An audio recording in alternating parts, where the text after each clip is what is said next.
Okay, so it says Jenny earned a score of 86 on her statistics test.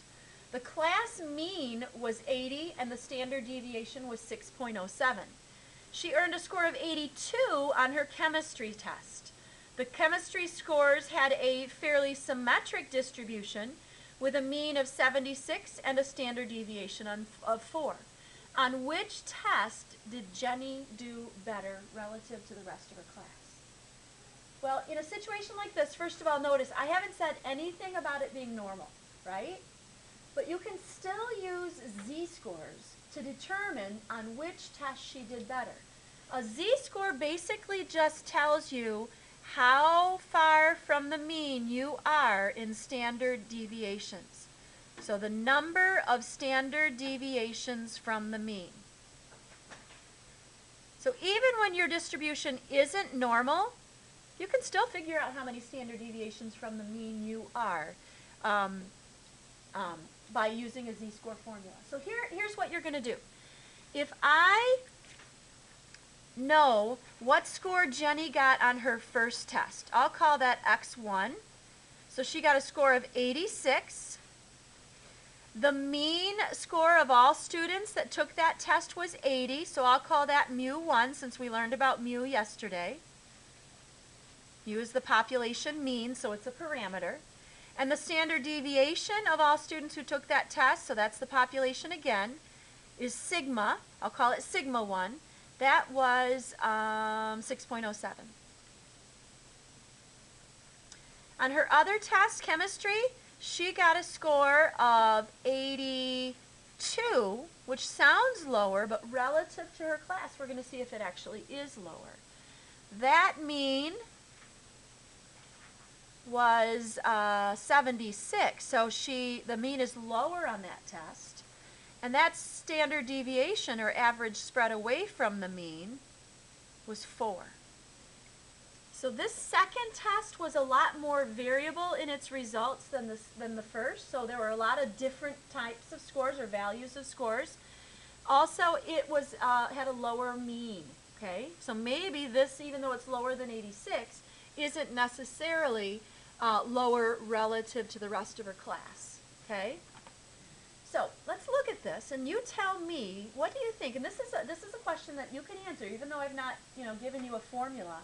If you just use your common sense a moment, and you wanted to find the z-score for Jenny on each of these tests, and you know that a z-score just measures the number of standard deviations from the mean that your score is. What do you think you could do, say, for test 1 to determine her z-score? I want to figure out distance from the mean in standard deviations. First, how would you find distance from the mean?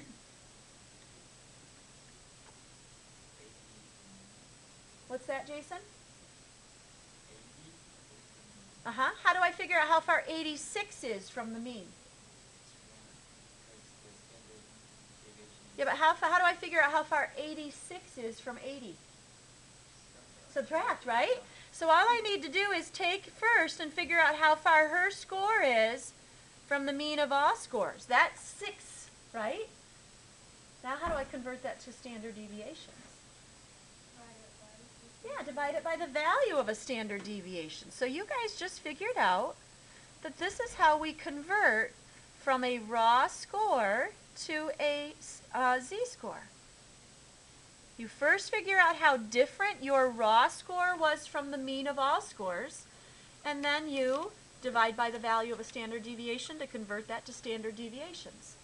Okay? So let's do that for Jenny's first test. It would be 86 minus 80, that's 6 points away, divide by the value of a standard deviation. It looks like she's about 1 standard deviation above the mean, but would you do that arithmetic for me on your calculator?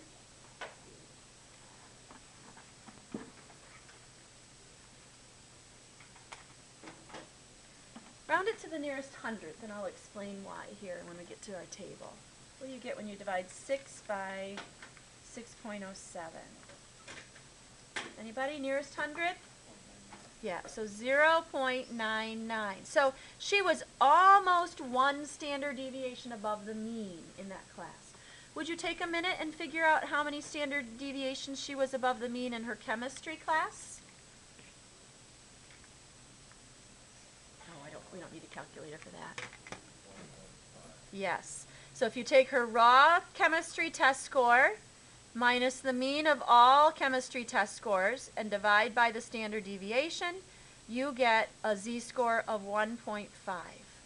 That means her score on the chemistry test, even though it was lower, she did better relative to the rest of the class. Okay? Chemistry better. Any questions on that? Okay, so we're going to use that conversion formula a